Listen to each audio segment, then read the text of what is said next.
Welcome to the Good Old Blades podcast. I am your host, Aaron Levere, and join me as we talk to other knife makers and craftsmen about anything and everything knives.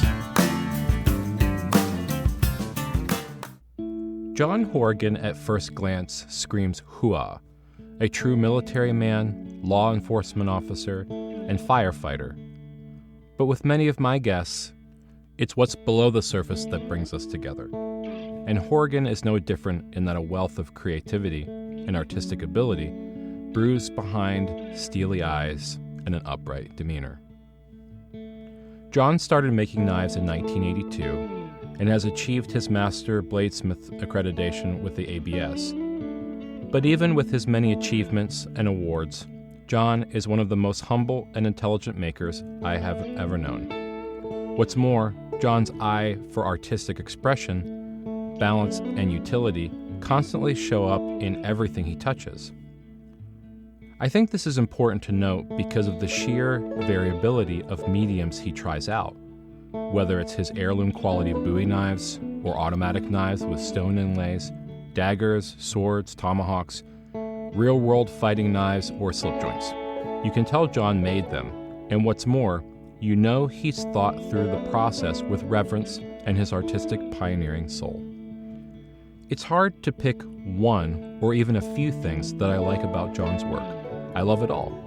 And as I've come to know him a little better through his interview, I like John the person a whole hell of a lot too. John, it's great to get some time with you on the Good Old Blades podcast. Thank you. Yeah, good to be here. Yeah.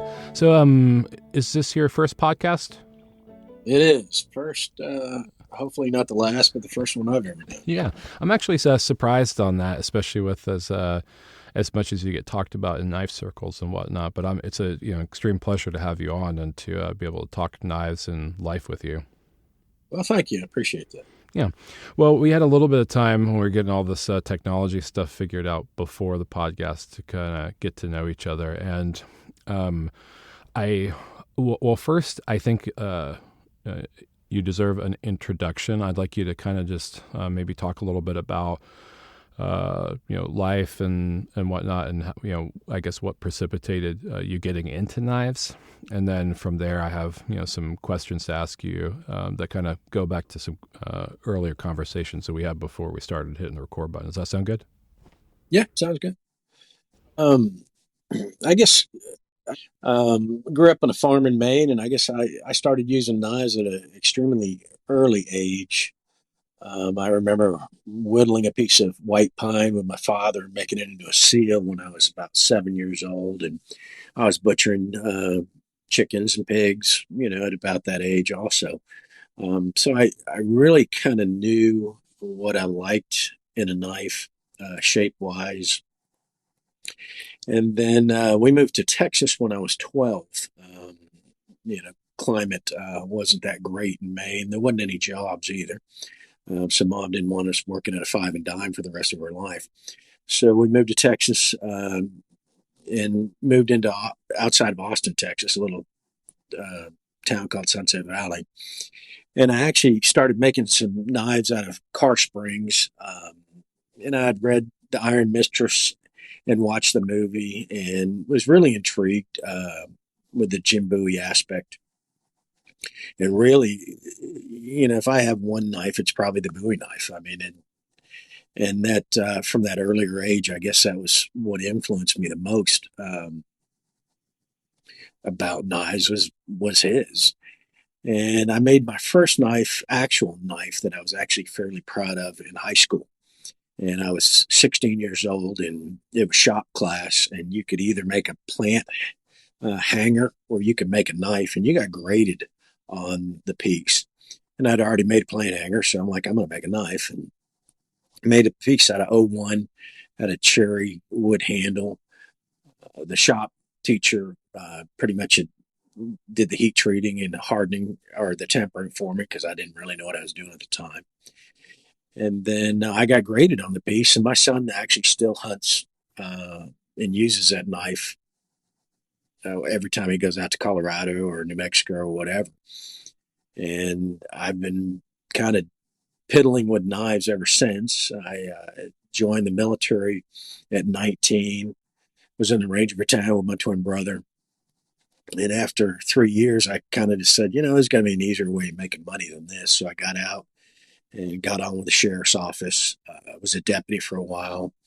And then same thing. I said, there's got to be an easier way to make money than this. And I got on with the Austin Fire Department and just retired after 24 years with them about 2 years ago. And now I'm a starving full-time knife maker, just like everybody else out there. That's kind of a little quick history of me on it. Yeah. So when at what point in time when you were making knives did you decide to go through the ABS and I guess what was the progression from like the early shop class knife to where you're at today? Can you talk a little bit about like kind of what that journey looks like? Because you're very accomplished in your making. You have Master Smith accreditation through the ABS and everything. I'm kind of interested to know what got you down that path. I had actually, after I got out of the military, I made 2 knives with a stone grinder. I had a stone grinder, I had a drill press, and some files in a vise. And I set it up on the back picnic table at my girlfriend's house and made a couple of knives. And I went to the City Coliseum in Austin, and Ed Thiessen was there with Texas Knifemakers. And I had 2 cardboard wheels with grit on them underneath my arm. And he asked me, he said, "What are you doing with that?" And I said, "I'm going to sharpen knives with them." And he had saw that I had a couple of knife sheaths with me. And he said, "Man, let me see what you got." So I showed him my knives, and he goes, "You don't want to use those cardboard wheels on that." And I said, I don't have any money, to buy a grinder. And he said, "John, I've got one." He said, "You're going to have to drive to Houston to pick it up, but I want $50 for it." And it was a 2x48 belt sander with a felt wheel on the back. And he said, "I can sell it to anybody." But he said, "Looking at what you're doing, I think you're going to go someplace with this. You've really got, an eye for it, and you can tell that you're really passionate about it." So I drove to Houston to pick it up and started kind of plinking in the garage. I set up a plywood table. I had 2 pieces of plywood that I had made into a table, and I had a drill press on there. I had the grinder on there, and my vise on there, and I kind of went around in a circle around that big picnic table, technically, and started getting work done. And I was doing some kit knives at the time also, first kind of got me started. And it was a good way for me to actually make some quick money. I'd buy the kit knife, put a handle on it, and I'd bring it up to the archery store, and the owner would put it out for me, and I'd make, $50 on them or whatever it was at the time. And then what I ended up doing was just rolling it into more equipment and stuff like that. And my twin brother and I were actually going back down to Texas Knifemakers to pick up handle material one time, and Ed had asked, "You guys going to that hammering this weekend?" And we went, "What's a hammering?" And it's, "Well, other knife makers get around and they, teach you about knife making." And I had no idea there was even such a thing. And it was my birthday weekend, and we went to Johnny Stout's and Harvey Dean's hammering, and I actually watched Harvey forge a blade. And I said, "That's it. I'm in." And it started there, and that's where I want to go. Because I had kind of been stock removal for a while, and just watching Harvey forge one, I said, that's where it began at. So I started that, and it was a great weekend because Bill Ruppel was making a pocket knife, and they said, "Y'all put your name in a hat and we'll draw for it." And my name came up on a Bill Ruppel pocket knife. Roger Green was doing a dagger, and they said, "Y'all put your name in a hat and we'll draw for it." And my name came up on a Roger Green dagger. So they kind of nicknamed me Lucky Lucky. And then I built a shop at my first house in Austin, a small little 12x14 kind of shop, and was playing around with it. And then I got on with the Austin Fire Department. We moved out to Burnet. And I said, if I'm going to do this right, or if I'm going to do this, I'm going to do this right. And I built a 30x40 shop, and in reality, it's way too small now. It's over time you accumulate a lot of things, and it's full. So Yeah, it's pretty cool. Is Do you think that Harvey Dean's like knife aesthetic and design has influenced you a lot? I mean, I notice I was trying to put a finger on kind of what your knife style kind of evokes to me, and I'd say that in a lot of ways you have you have a lot of traditional aesthetic, right? But then I also see, like in some of your combat knives and things like that, you do something that is still in the vein of traditional, but it is very much your own application and technique and everything. Where do you think that the majority of your influence comes from, if you think about it? I think a lot of it, of course, you aspire, you see some of these guys that are just phenomenal at what they do, and you aspire to do what they're doing. But I've had people come up to me and tell me, the thing is, John, what we see in your work is it's kind of in a way totally different than anybody else's. And I think a lot of that was I didn't have anybody to mentor me, or I just looked at knives and magazines and then said, hey, I like that. Let's draw this and let's do that to it. And let's change this and let's do that. And I'd say that, like I said, after watching Harvey, Harvey's kind of the same style that I like as a big Bowie knife. You mentioned, heroes in this game would be Larry Fagan, Joseph Selaski, Ron Newton, Harvey Dean. And I always looked at those guys when I first started making knives and just said, one day I want to be as good as those guys. And you have to just get outside your comfort zone. You have to push the envelope, and you have to just in a way destroy things, because you're not going to get it right. I mean, you're going to, you're everything's going fine and dandy, and the next thing you know, it blows up in your face. Some people get extremely pissed off about it, and when I first started, I did too. And now I just look at it as, hey, it's a learning experience. I learned I'm not going to do that again. Or wow, that wasn't that bad. But you have to get out of your comfort zone. You have to push yourself. Yeah, that makes sense. I mean, I have to say, like, one thing I really like about some of your knives is the execution in your fluted handles. So your quillions are amazing, and your fluted handles are, and that's something I really admire. But all of the engraving that's done on your knives, that's 100% you as well, correct? I'm sole authorship on all of it. I don't really enjoy the leather work that much. Paul Long had told me about 10 years ago, maybe, well, it was longer than that, probably 20 years ago. He said, John, you make a really nice knife, but your sheaths are hammered dog crap. And he said, come by the shop and, I'll teach you how to do sheaths.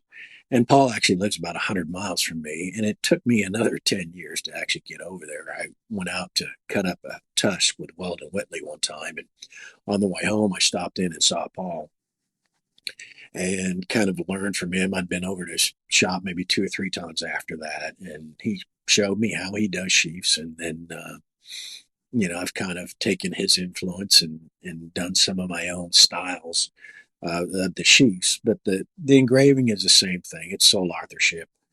I want to be able to do it all, and I kind of enjoy doing it all. Like I said, I don't care for the leather work that much, um, but you have to do it. I mean, if you're putting out an extremely high end custom made knife, then you need a really high end custom made sheath with it. I mean, it's if you got a really nice knife and you got a hammered dog crap sheath, people are going to walk from it, or they'll buy it and then send it off to another sheath maker. And I didn't want my knives actually leaving the shop. Uh, you're sending them off in the mail. They're either getting stolen, lost, damaged. There's a pretty good chance on that. And it's the same with the engraving. you're just taking a chance, and you might send it to the engraver. Your idea and his idea might be totally different. And the next thing you know, you get it back and you're just going, ugh, I don't like this at all. The next thing you know, you're seeing it off, a couple $1,000s worth of engraving. So I do it all. You know. Yeah, I mean that totally makes sense.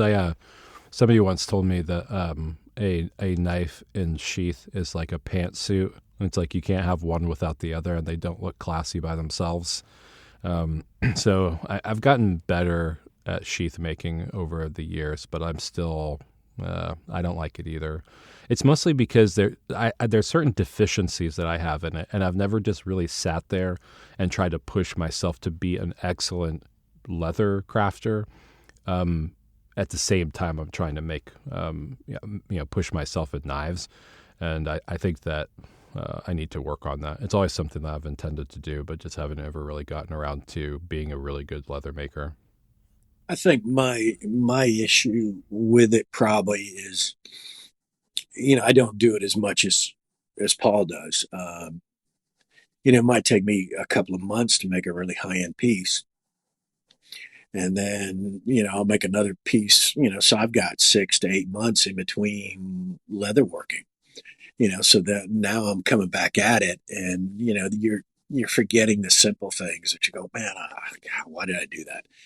So it takes you twice as long because you're going back and retracing steps that you didn't need to take. If you do it all the time. So Yeah, I mean it makes sense to me. Tell me a little bit about inner frames and your folding knives. Like what got you into your specific style of folding knives?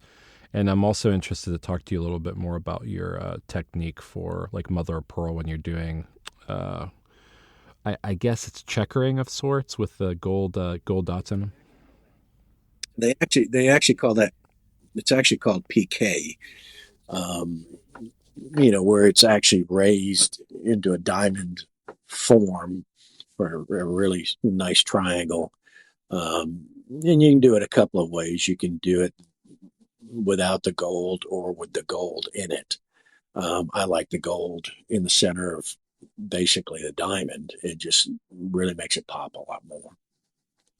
But most of all that stuff I do underneath the microscope. I mean, to get it the way it needs to be and as perfect as it is, I do all the hand sanding underneath the microscope.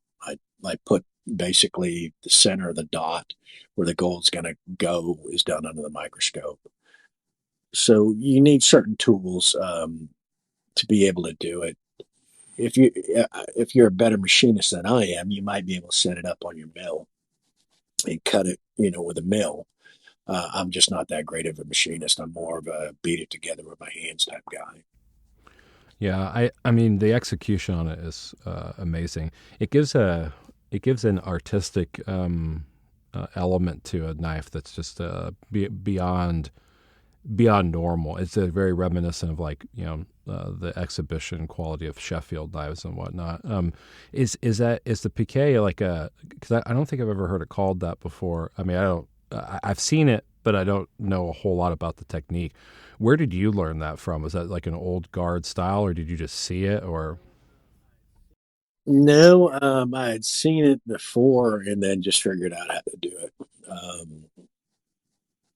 No one taught me how to actually do it at all. I just said, hey, all right, I know what it looks like. All right, how am I going to do it? And that's with me being where I am. I don't have a lot of other mastersmiths around me at all, or other journeymen or other knife makers. So a lot of what I do is I learn it on my own. And like I said, it's getting out of your comfort zone and just going, hey, yep, that didn't work, or, hey, that wasn't that bad. But the inner frames are basically how I do mine is just how Lake did his with a master. I've got a pantograph. I probably don't use it as much as I should.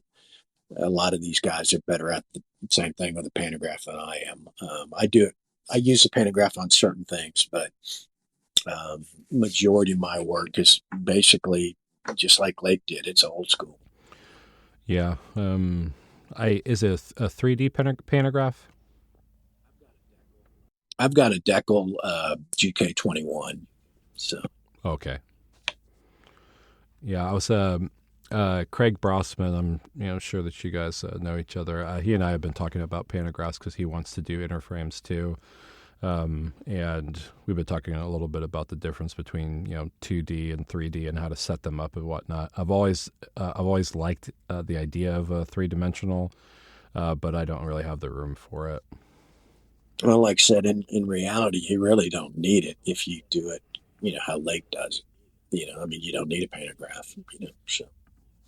And the problem with the stone is if you get into stone, it opens up a whole new ball of wax with the pantograph because you need a way to keep that stone cold or cool. I mean, so you need a flushing system, in water, and you need to be able to see what you're doing when you're cutting the stone.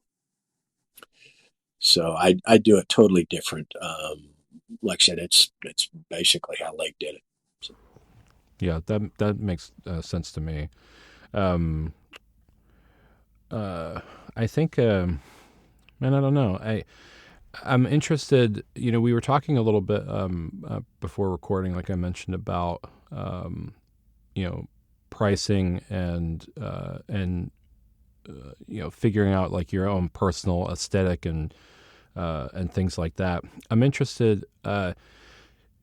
Do you think any portion of like your military experience plays into your knife aesthetic, like how you think about processes or things like that, or do you think that it goes like back further in the way that you I don't know, like process things and figure out how to systematically approach certain types of problems?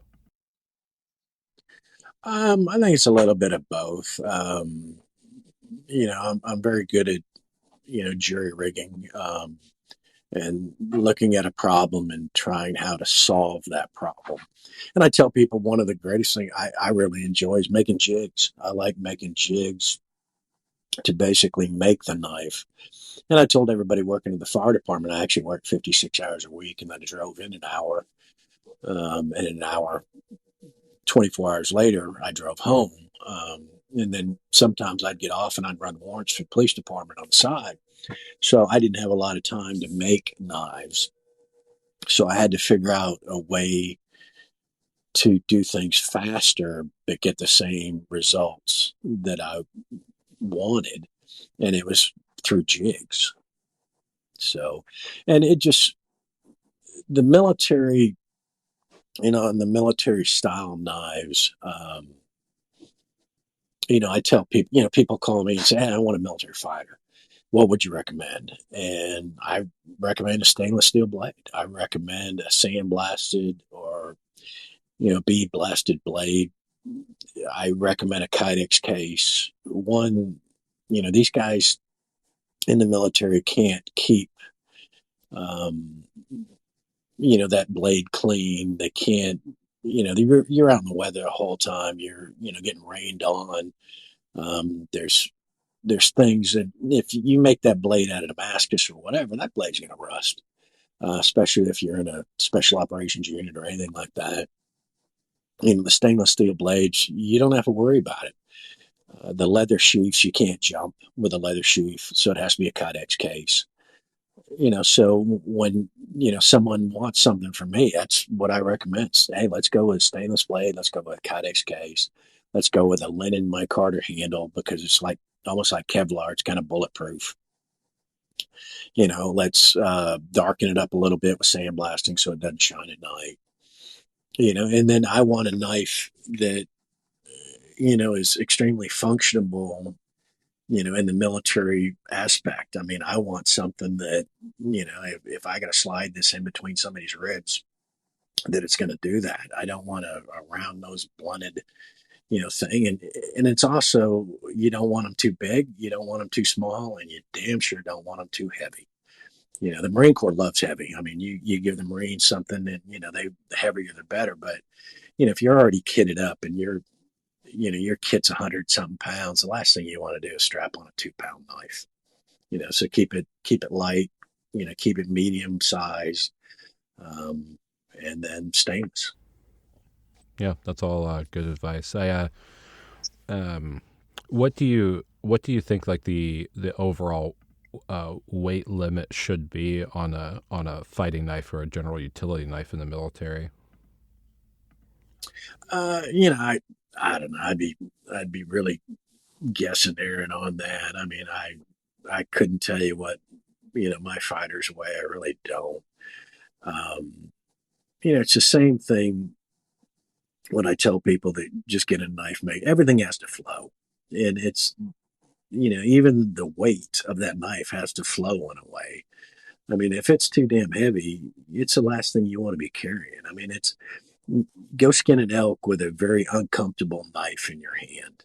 It's going to give you blisters. You're not going to be. It's not fun using it. And it's the same thing if you're carrying a 17-pound saw or an M60 machine gun. The last thing you want to do is strap on a 4 pound knife. Yeah, I used to go hunting with a K bar, just when I was like pig hunting and stuff, just to stick something if I had to. But I found that it was pretty long and the sheath is big and it's not super heavy, but it's kind of what's the word? It's a little bit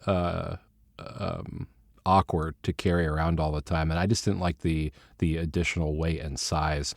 So I've always tended to stay with daintier or smaller knives when I'm hunting, as a personal preference. But I don't have any military experience in that sense. So it's always kind of it's something that's interesting to me is I've usually tended to stay in my own lane when it comes to knife making, because if I'm making purpose built knives for, I don't know, like horse work or castration or military knives or things like that, or duty knives in general for law enforcement.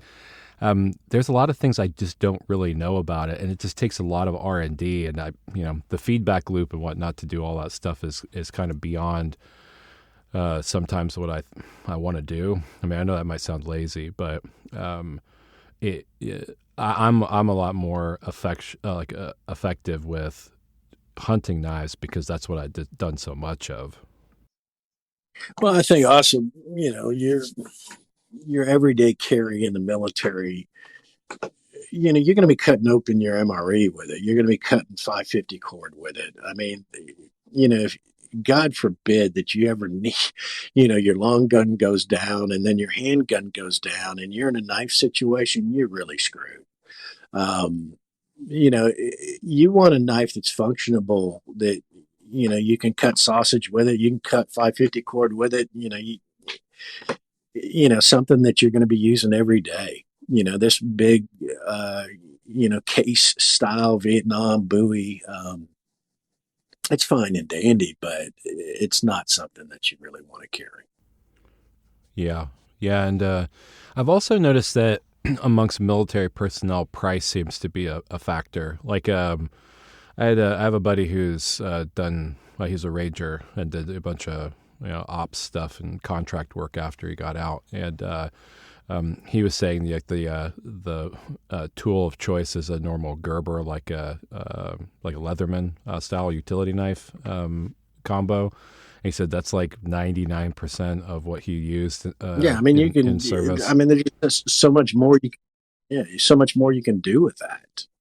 So Yeah. Also, they're much cheaper. I mean, like he was saying, dude, the last thing I want to do is spend even four or $500 on a knife that I really like, and then I'm doing something and I lose it. I guess he was doing a detail and lost like a $400 or $500 knife he had, and he said it really it really pissed him off. So he was almost swore off of custom work and stuff because in his mind it was like if he was going to use it, he wanted to use it, but the price kind of dictated that he couldn't really do a lot of stuff with a really nice blade. well, and that's in reality, you know, the guys in the military probably don't, they don't have a lot of money to begin with. um, and spending that kind of money on a knife, And then the possibility of, when you're jumping out of a plane and, the plane's going 120 miles an hour and you're jumping out of it, man, you're getting thrown to the wind, and well, everything else is too, so the chances of losing, are higher in peace, is the probability is pretty good, so. Yeah. Talk to me a little bit about Damascus because so apart from your knife aesthetic, like one thing I think that you just are exquisite at is your Damascus pattern development and everything. What was that process like to get from where you started to where you are? Because I mean, I'm going to say there's not a lot of Damascus makers that I admire more than yours when it comes to your pattern development. No, thank you. I mean, I really don't, believe it or not, I really don't do a lot of different patterns. I'm leaning towards doing more mosaics, but it was the same thing. It was a time issue, what I had, um, in the fire department. So I got really good at Turkish twist. That was probably kind of, I guess, my call to fame, was was Turkish twist. And my wife said, why do you do that pattern so much? And I said, well, one, I'm really good at it, and two, a lot of people aren't really good at it. And it was the same thing. The problem with Turkish twist is you get a third of the pattern. You actually literally lose two-thirds. You take a third off of either side, and you get the third in the middle. So it's a very wasteful pattern. For taking, if you want a lot of steel, don't make Turkish twist. But it's I I got good at it, I guess, because I just did it so much, and I learned, hey, this works for me, and building step dies on my hammer sped up a process. It's another thing. I guess you could call them kiss blocks under the power hammer, or kiss blocks under your press. So it stops that billet from going any further. Really sped me up in that. I would tell people though, and I was just like everybody else today. I remember talking to Harvey Dean one time, and I said, "Man, I can't wait to get into Damascus. I can't wait to get into Damascus." And I remember Harvey Dean said, "You know what? Do yourself a favor. Make a really good knife out of carbon steel first." And it is surprising how many people want to jump in Damascus, but they don't know how to make a knife. And you've got some incredible Damascus being made, and then the guys, it's the sheath deal and the knife deal again. I mean, you've got to be able to transition from one to the other, and they can't. So I'd suggest to everyone, you know, start really concentrating on making a really good knife. I mean, the journeyman smith test. It's a pretty hard test because you can't hide anything in that carbon steel. And sometimes in Damascus, when it's etched, the acid's going to eat a little bit of this and eat a little bit of that, and you might not have to bring it up, hand sanded as high because the acid's going to eat it. Well, when you're taking your journeyman test, that 2-inch plunge line, man, you can see it plain as day. So I'd suggest to everybody just make a great knife first, and then get into your Damascus patterns. Yeah. I mean, early on, I had bought some, like in my knife making journey, I had bought some Alabama Damascus, and uh, I did pretty well. I mean, making the knife and then being able to sell it and everything. I think that there is a cultural allure with Damascus because of Fortune Fire and everything, but uh, like when I've gotten into stuff like Devin Thomas Damascus or whatever, I'm just very leery to touch it right now because there's a certain portion like of me that when I know that somebody's put as much energy into making that thing as they have, I want to be able to match that and accentuate it in the way that it deserves. And I imagine like how long does a Turkish twist pattern take to develop fully, just for like one, like I guess Bowie style knife? Um, you know, I don't know, Aaron. It's kind of like the guys that come up to the table and say, "Man, how long did it take you to make this?" And my response, "Man, I really don't know. I mean, I work on them until I'm done." I might have 3 to 4 days in just building the billet to get it ready to get into buoy form. And then once it's welded up, then the cleanup process begins, and that's another couple of days in itself just to get it, over to the surface grinder, so I can bring it down to 300 thousandths or 250 or whatever I'm doing with it. And what most people don't understand on that Turkish twist is if so what I do on when I'm pulling a Turkish out of the forge, I twist it from one end to the other all in one heat. And it'll be as tight or actually tighter than a piece of all thread, 1/2 inch by 1/2 inch all thread. And the reason I want to do that is because if you're cooler, say you've got a spot that's not twisted up, and now you've cooled down, and then you come over and you grab your torch, and I actually made a torch that had two heads on it so I could blow heat from either side, and that helped. But the problem is if when you go to twist that again, and I use a twisting jig that I made, when you go to twist that, and if it starts corkscrewing on you, what it does is it throws that pattern to the outside, and then, of course, you're pounding it flat with your wooden hammer and straightening it back up, but you've already corkscrewed it, so your pattern's already thrown over there. And it's the same with if your twists aren't even. If you've got a little slop here, and then this is nice and twisted tight there, and it's looser here, that type of deal. Your stars aren't going to line up. I mean, everything, you're going to be nice and tight in this area. And then the next thing you know, you go, ugh, it doesn't look right. And there's, a couple of things on the Turkish is, I call it a runoff Turkish, and it might be another name for it.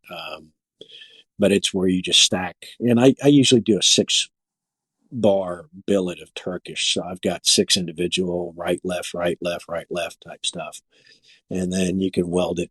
And then once you've welded, then you stock removal from there. So I call that a runoff. And then the other Turkish is actually where the blade is going to be forged, and your Turkish pattern flows from the ricasso all the way to the tip. And then on the top, it flows from the tip all the way back, the top of the spine, all the way to where your guard's going to be. And that's a lot harder to accomplish, setting that up, and the way you're cutting and reverse forging and then restacking. And so it can be really complicated at times. And then the other times, like the runoff is so much faster and easier. You've probably got maybe a day less in it, or even more, because it's so much easier to do. Yeah, I don't know. Like I submitted my application and everything to the ABS, so I'm currently an apprentice, and eventually another 2 years, unless I'll try to take the introduction to bladesmithing class so that I can knock a year off. But I'll have at least a year and a half, almost 2 years before I go for journeyman smith. I really wanted to do it because I want to see if I can be as precise as the requirements are for the inspection set and everything. I think that right now, like I'm at a place where I can do all of the heat treating and everything for the test knife, but it's really the finish work that I'm interested in pushing myself for the specific aesthetic that the ABS is looking for. But when it comes to the Damascus making and developing out pattern, and the time invested, man, that is an awful lot. Like in monosteel, it kind of is what it is. So you have time in it for sure, especially if you're doing stock removal. And if you botch something, you have that time in it. But I can't imagine spending a week basically on a knife or on the Damascus billet and everything, and then for some reason don't execute your knife profiling and everything like that, or grinding correct, and then all that work plus the work of making the Damascus is a wash. It's a tough lesson. Well, and that's where, like I said, that's where getting out of your comfort zone comes in. I mean, the problem is if you never venture there, you're never going to go there. I mean, so you've got to do it. I mean, it's just part of the game to play. And I got my Master Smith 19 years ago, or coming up on 19 years. And the reason I was just like you, I wanted to see if I could do it. I wanted to push myself. And after the hammering at Johnny Stout's, it was probably 24, 25 years ago, I did the same. I went to the ABS school. My instructor was Kevin Cashin, and I shaved a year off. And then I got my journeyman. And then within 2 years, I got my master's right after that. And it was the challenging part of it. It's just, I wanted to push myself and it's be the best you can be. I mean, God's given me a talent, um, to use my hands and to see things and, really, Jim Pord told me one time, he said, man, one thing I know about Mastersmiths is they got great eyes. And I'm like, man, I'm blind now. I got all these reading glasses around me or whatever. But he goes, yeah, but you see things that other people don't, and it's just recognizing, that, man, something's off, the flow's off, or, I'm just a smidgen off here. And I think a lot of it now, since I've retired from the fire department, I actually spend more time on the knives now than I ever did. It's because I want them perfect. And, if I'm off, a thousandths or 2 thousandths on a plunge line, I'm going to fix it. Where before, the show's coming up, I got to get these done. Like I said, working 56 hours a week, driving in and out, going to the police department, and I'm working on my stuff and honeydews and mowing the lawn and weed eating. And I might go, you know what, that's good enough. Well, I don't do that anymore. I mean, I make them, basically as good as I can. And, I used to, I need to get back at it. I'd make them for God. And I'd sit there and say, you know what, God, I'm going to make this one for you today.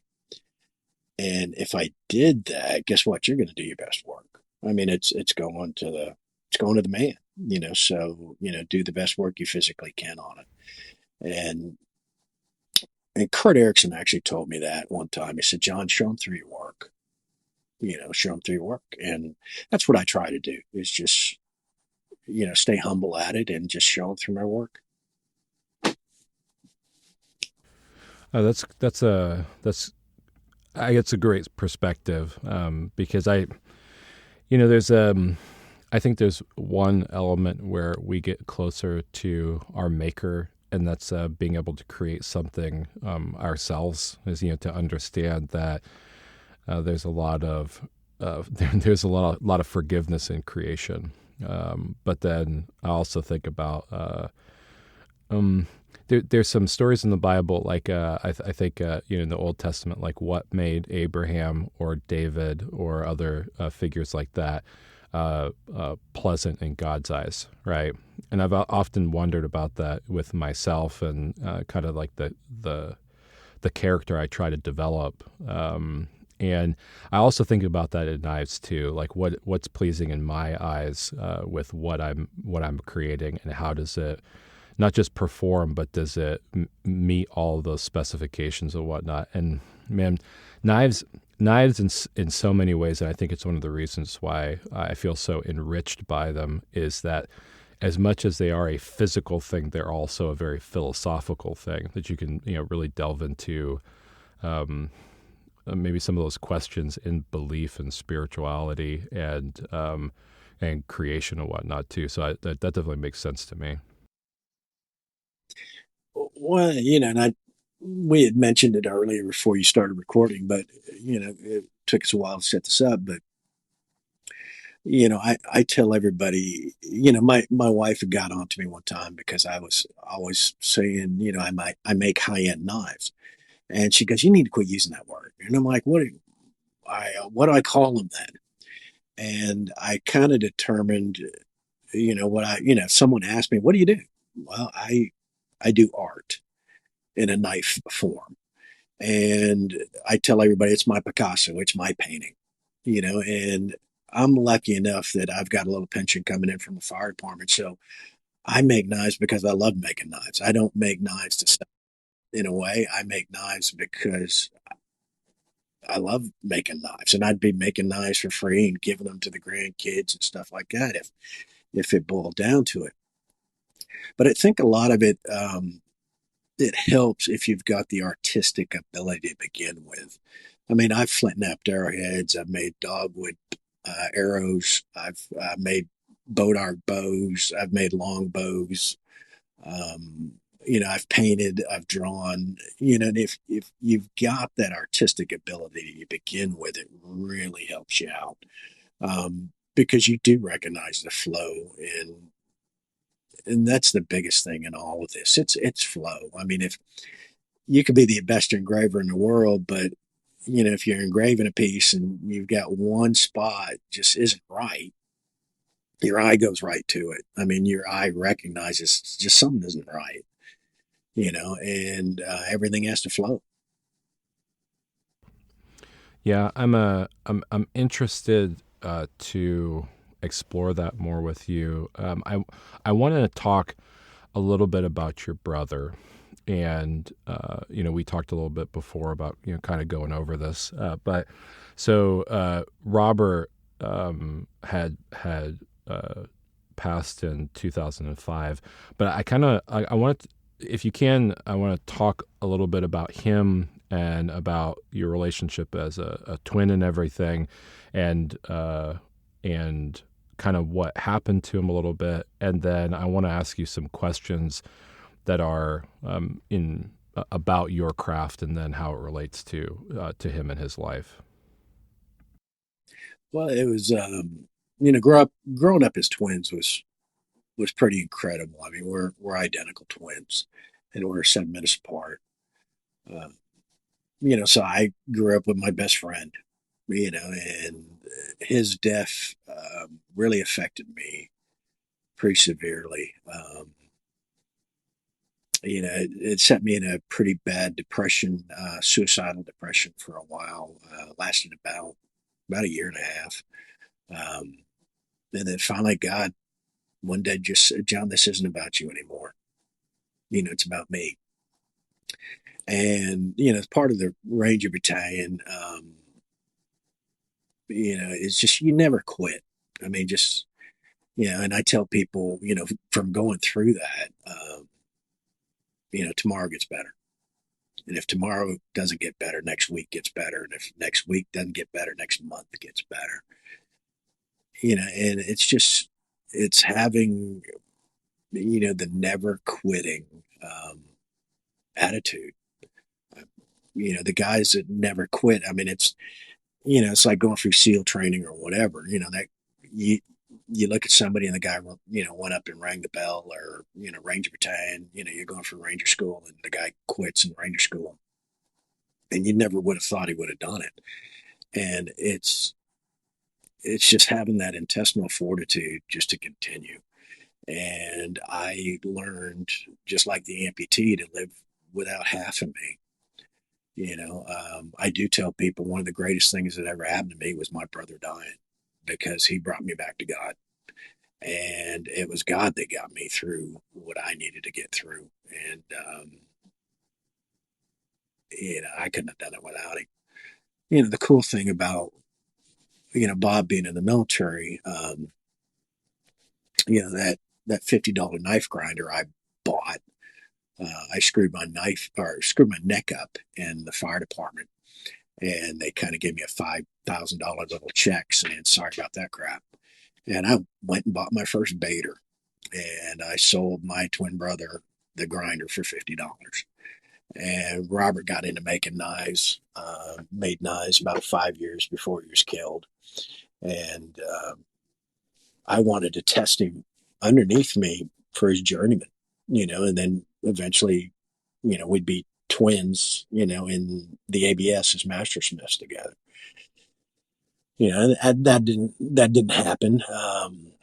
But he made knives for a while. And I remember one time, I didn't have a lot on my books at the time. And, Bob's going, I got, 60 or 70, people on order right now. Well, as everybody in the military carried a knife, so he some guys 2, 3 knives. And, so in a way I was jealous of the fact. And then when I got to about 60 to 70 orders, I'm like, good God, I don't want to do this. And the problem with the taking of the orders is you're not allowed to really experiment or blossom or, get out of your comfort zone. You're just making money, and you've got to fill that order. And, and a lot of these full-time knife makers, man, my hat's off to you, because I wouldn't want to do it. I mean, it's a hard way to make a living. I mean, it really is. I mean, it's, Forge and Fire kind of gave us, helped us and hurt us at the same time. I mean, there's more knife makers in this now than you can shake a stick at. But a lot of these guys think you're going to get rich doing this, and you're not. I mean, this is something that you've got to love doing. And if you're one of the top tier, makers up there, you can make a good living doing this, but it takes a long, long time to get there. And you have to build your own style and you have to get noticed, but um, going back to Bob, we both were in the military together in 3rd 75th Ranger Battalion. So it's pretty cool being in the battalion with my brother. And he was in weapons battalion and I was in 3rd Platoon. And we literally do like the double mint commercial, and we flip flop platoons all the time. And Robert stayed in and went to 7th Special Forces Group, was 7th Group for probably about 5 to 6 years, and then got into Delta and was with Delta 9.5 years. He had 19.5 years in the military. He was getting out at 20. He wanted to make knives full time, and this last rotation, they're like, "Look, you don't have to go. You're getting out." And he said, "If you're going, I'm going with you." And part of the wall in the unit says, it's Isaiah 6:8. And it says, "Who shall we send? Who shall go for us? And here I am, Lord, send me." And that was always Robert. I mean, Robert to give you a shirt off his back, and not expect anything in return, and talking about, the humility, we had talked about that earlier. The guy that's really good, the showboat or whatever, that stuff can only get you so far. I mean, it really does. But the guys that are really, really good at what they do, most of them are pretty humble about it, because it's just, I back to the humility deal. I tell everybody I can learn anything from anybody, and if you're not willing to do that, then man, you're missing out. I mean, there's the novice knife maker can teach you something that you just go, wow, holy moly, I didn't even think of that, because he's just thinking of it in a different way. I mean, it's like me with the making of the jigs. I'm thinking, how am I going to approach this? How am I going to do this? How am I going to fix this problem? And that's another sign of a true master knife maker, is the bigger the problem that he can fix, the better the knife maker he is.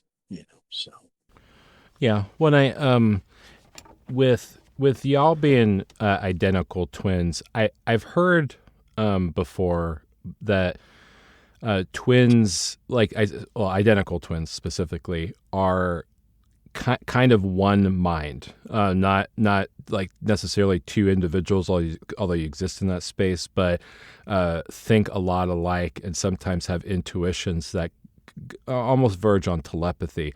Were you guys that close? Do you guys feel like he was just like another side of you? There was a lot of yes and no in that answer, I guess. Our mannerisms are the same. Our, speech patterns pretty much the same. I mean, we were identical. I mean, especially in the military. I mean, with everybody having high and tight, you couldn't tell one from the other. But even as a twin, he kind of did things differently than I did. He approached things differently than I would. And what I, wishing he was alive, I'd love to see the knife maker that he would have became, because Robert had that same artistic ability that I've got. And, he could draw, he could paint, he could work with his hands. And it was pretty cool seeing the knives that he built, with the time that he had. He actually had a lawnmower shed outside on post, and he ran an electrical cord out, sliding glass door. And I'm sure if Bragg had found out about it, they would have went, "No, we ain't doing this," and they would have shut him down. But he made knives in a lawnmower shed. And he'd have to pick up one piece of equipment, set it on the bench, take one off the bench, put it underneath the bench, because he was limited on space. But he made, majority working knives. I mean, he made hunters and fighters and smaller knives. And if he needed a piece of Damascus, I'd usually make it for him and send it up to him and stuff like that. When I was rambling, I don't even know where I was going with that one. So. No, I get it. I mean, are there a lot of examples of your brother's work out there? I mean, do you have any in your collection or things like that, or kind of what's been the aftermath, I guess, of his creation of knives that you've seen since his passing? So I actually make the Bob Horrigan fighter was actually my twin brother's design. I didn't actually make that knife. I had some guys flying over that night that had asked me, "John, would you continue making that knife?" So I started making my brother's design, and it actually turned into it is my top selling knife, is my brother's design. I made another knife, the McNulty. So Robert and I are twins. The man that died with my twin brother was also a twin. His name was Mike McNulty. So I named the other knife the McNulty. And then I have a Model 1, which was a fighter that I had originally made. This is more of a drop point style. But like I said, Robert had his own designs, and a lot of his designs he actually copy off of mine, and he'd flat out, well, copying is the highest form of flattery. And of course, being twins, I didn't care at all, and in reality, we all copy from everyone to a degree. And Larry Fagan had told me one time, he said, "John, there's not a knife out there that hadn't been made before. Just, make it your style." I had called him one time. I wanted to do a push dagger. And I said, "Hey, would you mind if I, made it kind of like yours in a way?" And he said, "Yeah, just, but do it your style." And that's where, if you're taking Kempo or, some different form of karate or Taekwondo or whatever, you're going to learn, from your master in that style. And then eventually, hopefully, in the knife making world, you develop your own, because that's one of the issues with the ABS. You can go by a new guy's table and you just go, "Well, man, you learned under Jimmy Crow, you learned under Harvey Dean, you learned under Steve Dunn, you learned under," because a lot of times they're copying it pretty much verbatim, and it's like, guys, you can only do that for so long, and then you have to develop your own, and that's really hard to do, is developing your own style, and you have to break away from the pack per se if you want to be one of those top tier makers. And I can't tell you how I did it. I mean, I guess I can't tell you how I did it. I just made what I wanted to make, and God's been good to me. Yeah. Well, I mean, kind of, I observationally, when you look at a lot of like journeyman smith's knives, like, I mean, it could be because whenever you pass, that's one thing about the ABS that's actually really interesting to me, is because there is some pomp and circumstance whenever you go through that process, right? Where you pass your journeyman smith, and there's a little bit of exaltation amongst the crowd that you have achieved something, right? But by and large, if you look at one maker to the next maker in the Journeyman Smith presentation set, with minor variation, a lot of the design aesthetics and finishing and things like that remain fairly similar. Do you think that that's by design, based on the accreditation, that everybody's kind of expected to follow that same like basic form factor for those tests? I don't know. I mean, you have to have, same thing. I think it's an earlier stage. Like I said, you get your apprentice and then you get your journeyman, and you're coming into this. And as a judge on the mastersmith level, Brian Tomerlin's wife said it best. She goes, "These guys want to be mastersmiths. They haven't been at mastersmith level for 10 years, 20 years, whatever it is. They want to be." So a lot of times when you're judging, you have to remember that hey, this guy isn't as good as Mike Quisenberry, or this guy isn't as good as Harvey Dean. So you have to kind of set yourself back and go, all right, you know what? Yeah, there's some things I might have done differently on this, but is he there? And I tell everybody, I'll give you one. I might give you two, but I can't give you three. I mean, if I look at it and go, you know what, man, there's stuff all over it, and it just, and it's nothing personal. I mean, and that's where, being a judge, it sucks. I mean, a lot of these guys are my friends, and you've got to tell your friend you didn't make it, and when you, and in a way, I guess the standards have kind of climbed. It's like I said, I think truly the standards have came up. I mean, and you better bring your A game to it. So.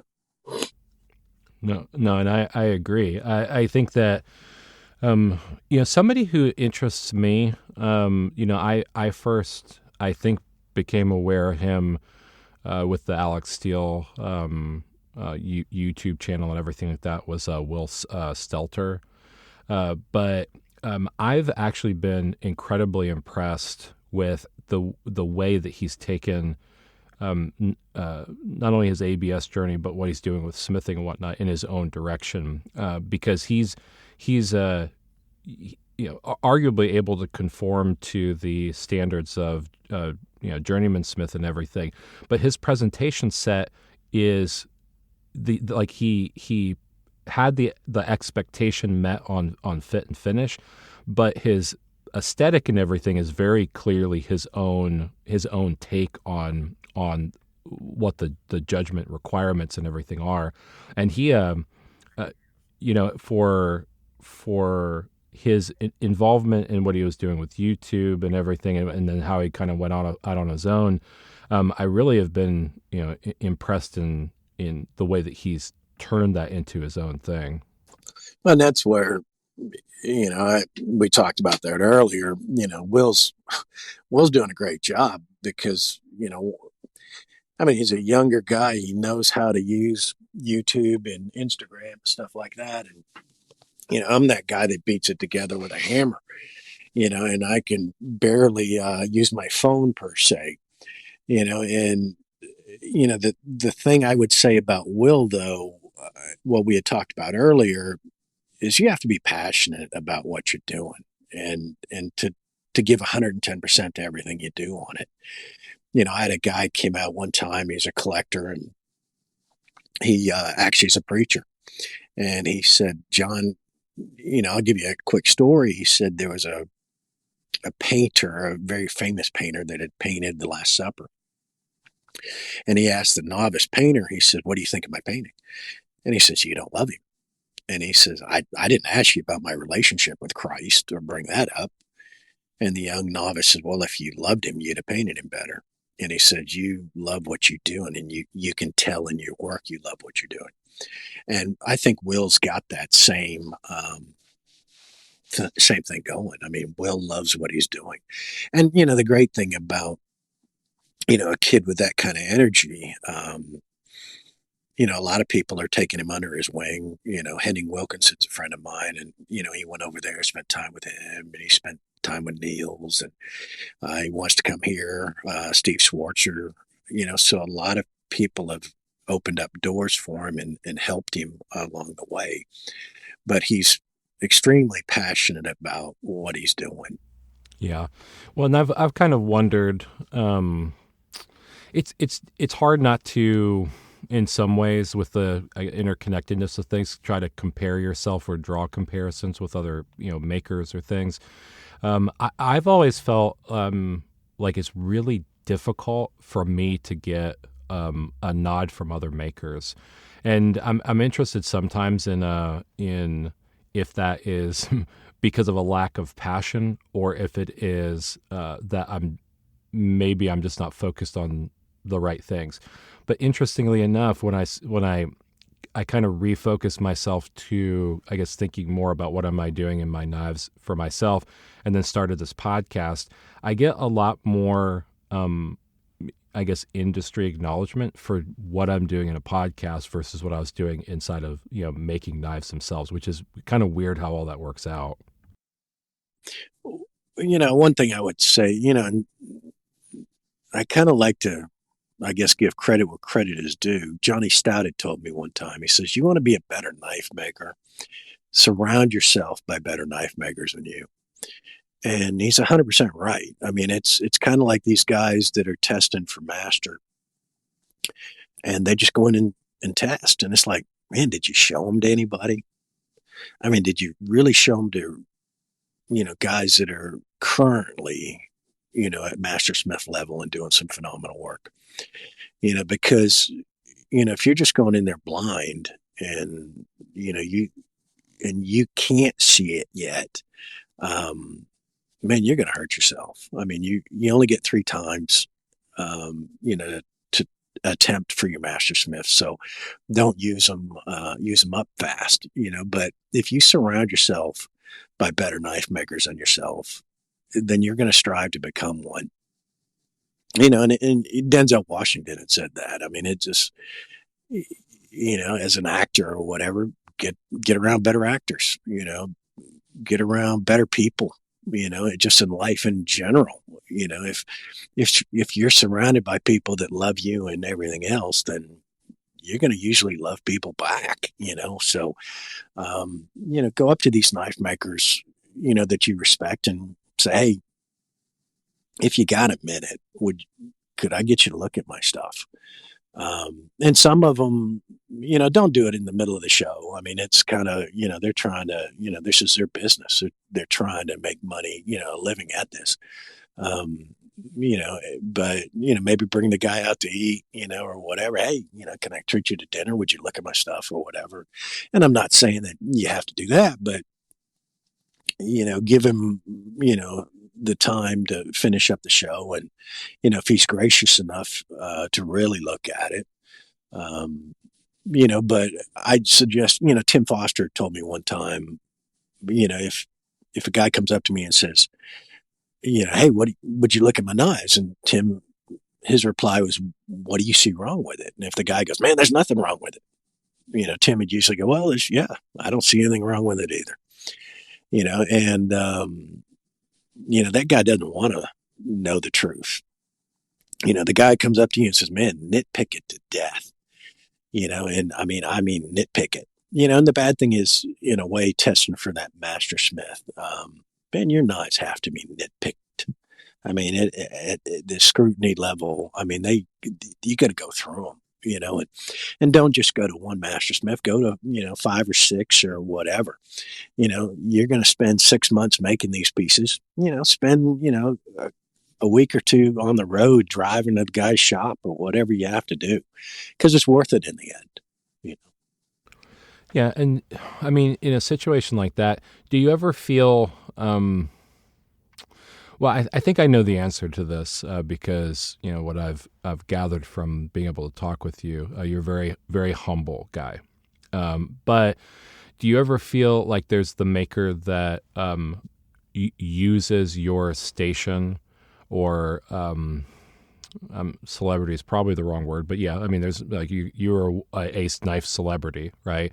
In a lot of ways, you have a lot of admiration in the community. Do you ever feel like there's a point where I don't know, like you're being looked at for the nod, not because a person is like authentically trying to like elevate their own game, but they're only trying to get accolades by association. Well, I think, going back to, what we talked about in the military, that, the guy that, you know, they just wonder, man, why is that guy so good? Why is that guy so, he's the guy that he's not beating his chest. He's not over going, look at me, look at me, look at me. Um, there is some of that in the knife making atmosphere that we have right now. And like I said, Forge and Fire helped us, and Forge and Fire hurt us. The guy that's over there beating his chest, but he's known for a name, but his quality of work isn't there. I don't know. Maybe in the long run, years down the road, that guy's not going to be there. The guy that's always made quality, that's always pushed the envelope, 20 years, 30 years, that guy's going to still be there. I've got a collector friend of mine that he said, John, the reason I collect from you is, he says, because I see your stuff in a museum one day. And it was probably one of the highest accolades I could get, because, man, what a phenomenal thing, when I'm dead and gone, and, 500 years from now, somebody sees a piece of mine that I made, they go, wow, man, look at this. I mean, it's, kind of look at the Renaissance era, and, and Picasso's, and the other artists, and to be in there with them, to be included in that, that's pretty cool. But the guy that just got there because he was beating his chest and going, look at me, he's not going to be remembered in that. I mean, somebody's going to buy his piece, because of his name or whatever. And then 20 years later, if the guy's still collecting, he might go, yeah, compared to this, man, that's nothing. So I would just say, do your best work you can. I mean, period. And, in reality, if you're doing this for money, you're doing it for the wrong thing. Yeah, I mean that does make sense. Well, I've known of you for a long time. There's a short list of mastersmiths in Texas in proximity that I would say are like you might be able to talk to, maybe, right? And I've always thought, hey, it'd be really great to learn from you and everything. But there's been a lot of apprehension, I think, to talk to you. Like, I mean, we, over this course of doing the show and everything, has kind of been my introduction to you officially. But, your reputation is like far precedes the conversation and everything. And I wonder, is like sometimes if that's just me being too introspective and shy about, asking and reaching out and whatnot. Do you like, how do you feel about that? Do you think that like knife makers should just like go for it and be assertive in that process, or like kind of how do you interpret that? Um, Same thing. I mean, I think a lot of humility goes a long way. I mean, we had talked about that earlier. Um, before we set this up, we had dime lunches going to school. I walked to every school I ever went to. We didn't have much growing up. Living on a farm and then moving to Texas, we still didn't have a lot. So everything I acquired throughout my life, I actually earned on my own. And it was the same thing with the knife making. If I sold a knife, I rolled it into a piece of equipment. And then when I finally did know, hey, there's other knife makers out there, politely asking them to look at my work or whatever, and looking at their work and striving to do what they were doing, um, was part of what's made me into the knife maker I am today. Is just I looked at somebody else's work and said, man, I want to do that. I want to be, one of the best out there, and be able to do it all, and, there's only a couple of, a handful of guys that can do it all. I mean, Ron Newton's one of them. I mean, the guy's a phenomenal knife maker. I mean, he can make a cut and shoot, he can make a slip joint, he can make you a big bowie, a sword. It doesn't matter. Um, but there's not a lot of guys that do that.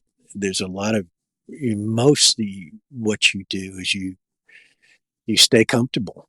If you make slip joints, you make slip joints, and that's where you stay at. Bill Ruppel told me one time. He says, "You're going to make what you're known for."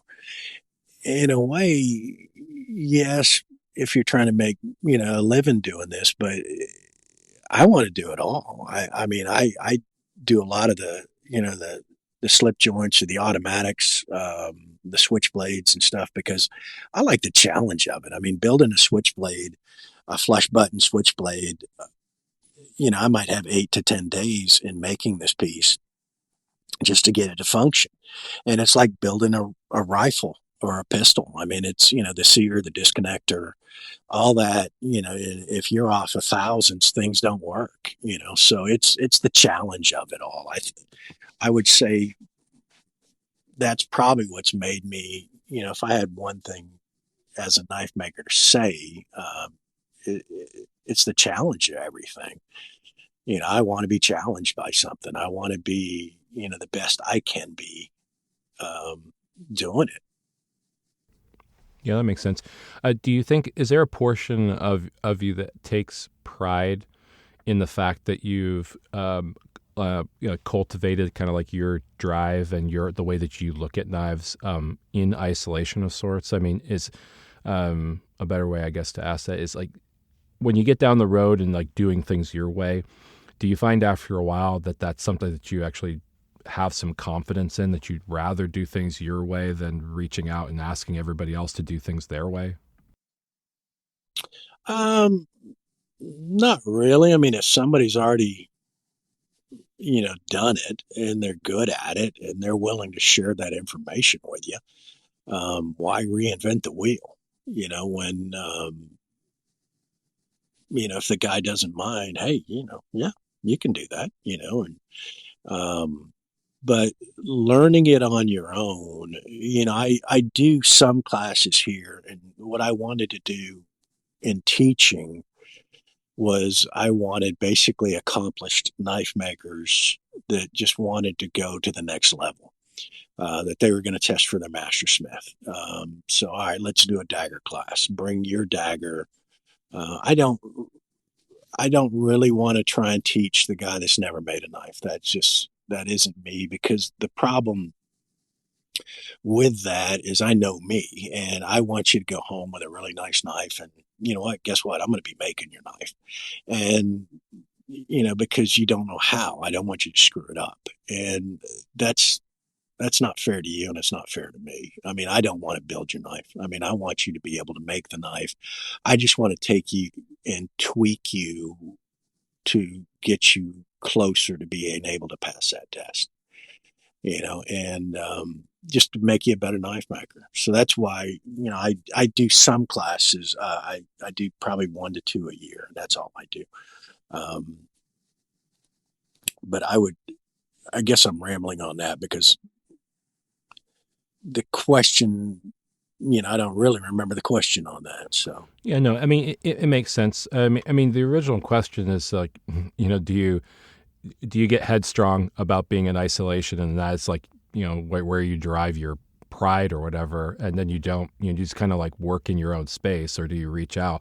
And I mean, you um, answered that though, right? I mean, yeah, yeah. I mean, there are times I like doing things my way, and sometimes my way works out and sometimes it don't, but it's like building your own hydraulic press. I mean, I built mine. I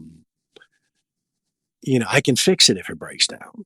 The problem with just buying that hydraulic press, if it goes out on you, you might have to try and figure out how to fix it, and you might get lucky enough to be able to do it on your own. But if you can't, so there are benefits of learning it on your own and doing it on your own versus someone else, teaching you or showing you or whatever. Yeah. Well, I mean, and there's a. I was looking through your Instagram and some of your leaf work. I guess you had consulted with Barry Lee Hands on the way that he does stuff. Is that correct?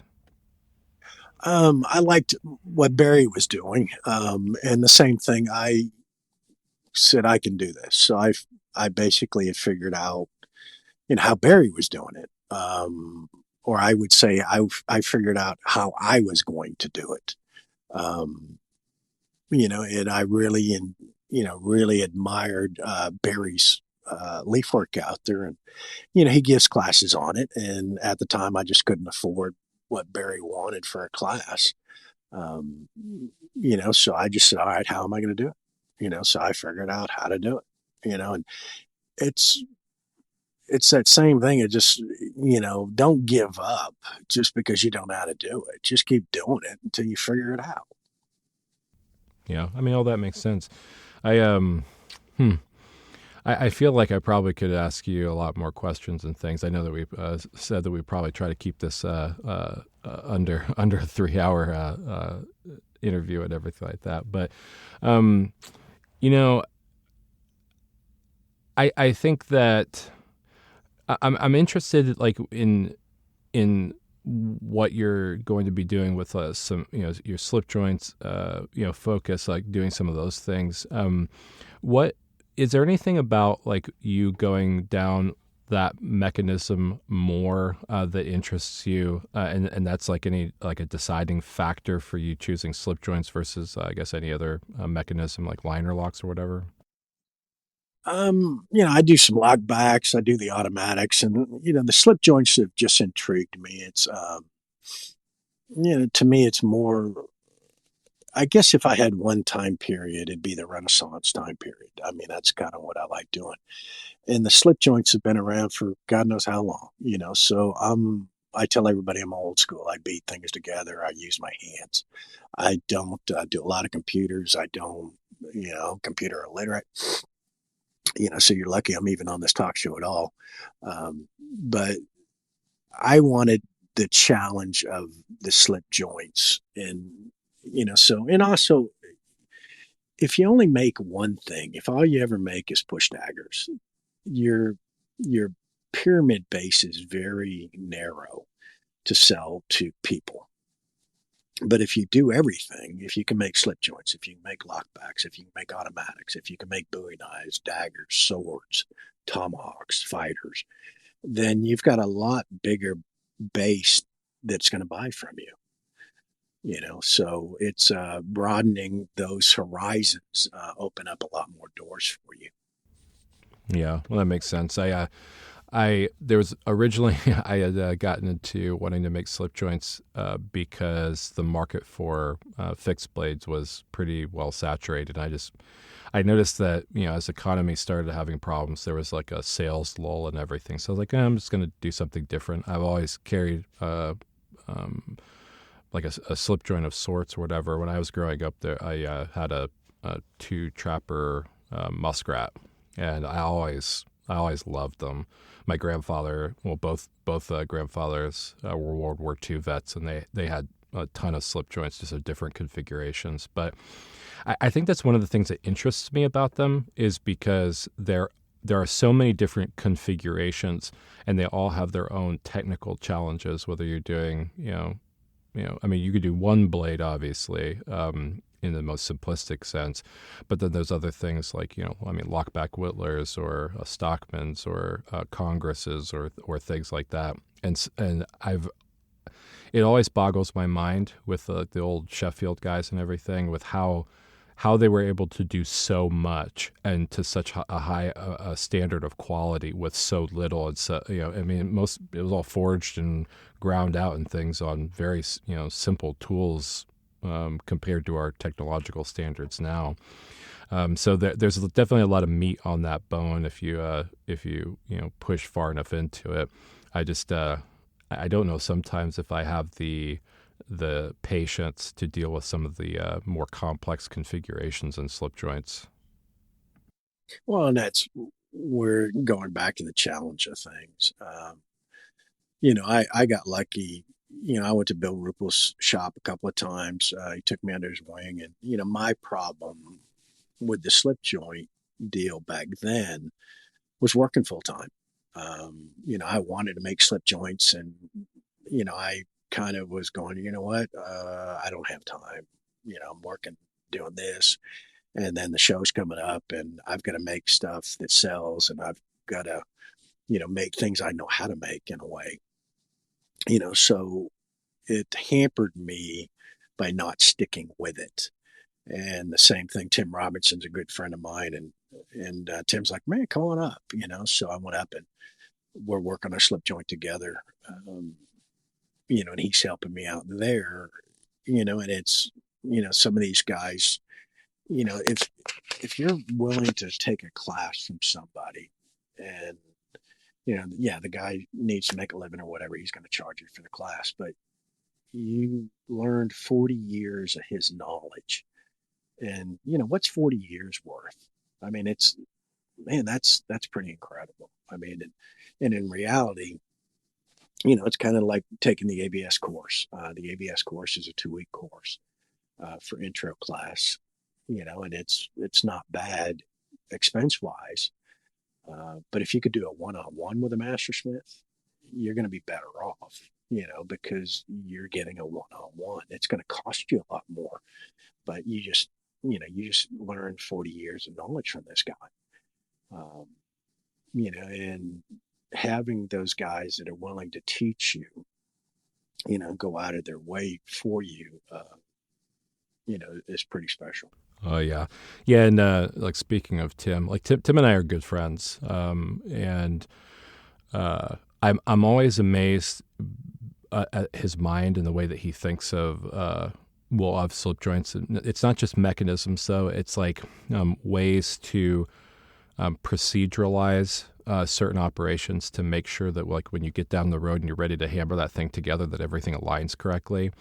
And he's been so like giving in knowledge to everybody on the way that he achieves certain things, that I'm just always impressed, not only in his work, but then his ethic in teaching people, and just being an open book about technique and stuff. Because in the amount of time that I've made slip joints, a lot of his tutelage and mentorship, and that has knocked years off of my learning curve, and helped in the fit and finish side. And I just don't know if I'd be able to think of the mechanism or think of like the fit and finish quite the same way. And it's made me a phenomenally better fixed blade maker because of the tight tolerances that are required for for slip joints themselves.